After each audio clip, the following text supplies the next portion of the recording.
Injury থেকে সেরে উঠেছিলেন কিছুদিন আগে, তবে আরো একবার ইনজুরি হানা এডার মিলিতাওয়ের, যে কারণে এবার বিশ্বকাপ থেকে বাদ পড়তে যাচ্ছেন এই ব্রাজিলিয়ান সেন্টার ব্যাক।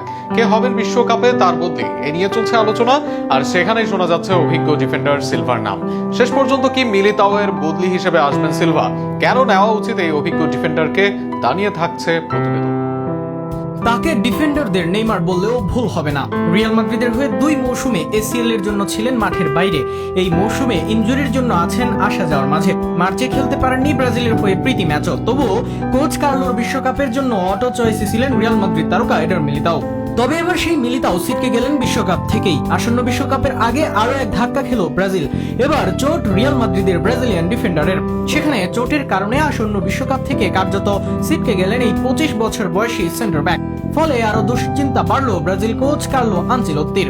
রিয়াল সূত্রে জানানো হয়েছে মিলিতাও এখনো বাঁ পায়ের পেশির চোট থেকে মুক্ত হতে পারেননি। ইতিমধ্যেই জানা গিয়েছে তিনি রিয়ালের হয়ে মরশুমের বাকি ম্যাচগুলো খেলতে পারবেন না এবং বিশ্বকাপে তার খেলা নিয়ে দেখা দিয়েছে ঘোর অনিশ্চয়তা। স্প্যানিশ সংবাদ মাধ্যম সূত্রে খবর, মিলিতাও এর পুরনো চোট ফিরে এসেছে। সম্ভবত তাকে অস্ত্রোপচার করতে হতে পারে। সেই ক্ষেত্রে মিলিতাওকে দীর্ঘদিন মাঠের বাইরে থাকতে হবে। শোনা যাচ্ছে তাকে অন্তত 4 থেকে 5 মাস মাঠের বাইরে থাকতে হবে। তেমন হলে তার পক্ষে বিশ্বকাপে মাঠে নামা কার্যত অসম্ভব। যে কারণে এর মাঝে আলোচনা শুরু হয়েছে কে হবেন তার ব্যাকআপ। আর সেখানেই উল্লেখযোগ্যভাবে শোনা যাচ্ছে Brazilian legendary centre back Thiago silver নাম। এই মুহূর্তে নানা কারণে সিলভা হতে পারে মিলিতাওয়ের যোগ্য বদলি। 41 বছর বয়সে এসেও ইউরোপের টপ ফ্লাইট লিগের সেরা দলে খেলছেন। পারফরমেন্স যেন লাজবাব। এই বয়সেও নিয়মিত ম্যাচ খেলছেন, ডিফেন্সে নেতৃত্ব দিচ্ছেন। ডন কার্লো আগেই বলছেন তিনি বয়সটা দেখেন না, যদি পারফরমেন্স হয় যোগ্য তবেই বিবেচনা করেন দলের জন্য। আর তার প্রমাণও দিয়েছেন তিনি। ক্যাসিমেরো, দানিলো, প্যাভেনহো সহ কার্লোর দলে অভিজ্ঞ খেলোয়াড় কম নয়। সেই অভিজ্ঞতা ও পারফরমেন্স, এই দুইয়ের মিশ্রণ হবে সিলভা।